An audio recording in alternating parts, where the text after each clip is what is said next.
Good day everyone, my name is Bishan Widi Villacorta and I'm here to say what I learned in my subject. What is my subject? Micro perspective of tourism and hospitality. Now let's move on to the first topic. What is tourism?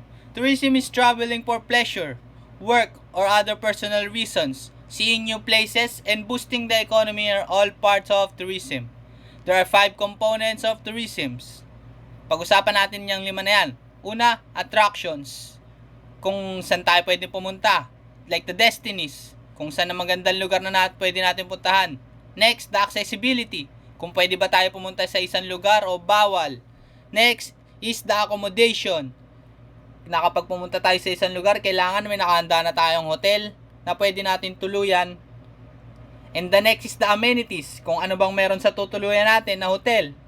Like, meron ba silang swimming pool, billiards, playground for kids, like that. Next, the activities. Na kung ano bang pwede natin gawin pag nag-travel tayo sa isang destiny na gusto natin puntahan. Now, let's go on the forms of tourism. There are many forms of tourism. There is ecotourism, sport tourism, dark tourism, culinary tourism, educational tourism, and etc. and many more. Dito sa forms of tourism, simple lang. Binibigyan ng rason yung pagta-travel natin, like sport tourism. Nag-travel tayo dahil gusto natin manood ng sport, like basketball, FIBA, gusto natin manood ng FIBA World Cup. Educational tourism, like gusto natin matuto kaya tayo nag-travel. And ecotourism, gusto natin mag-nature trip kaya tayo nag-travel. Ganun lang kadali ang forms tourism. And we move on to the next topic, the evolution of tourism historic of transportation. There are 2 oldest travel agencies in the Philippines. Fiesta Tour Travels, the first, Fiesta Tours and Travel.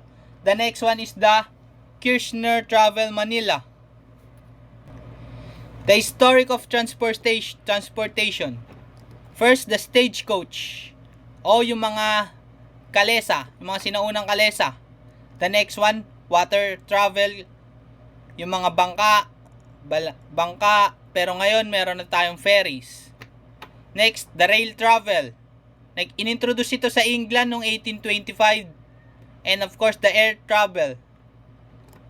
And the next, in the Philippines na kailangan pa nating malaman, the Hotel de Oriente. The first hotel in the Philippines, located in Binondo, Manila. That's all. Thank you.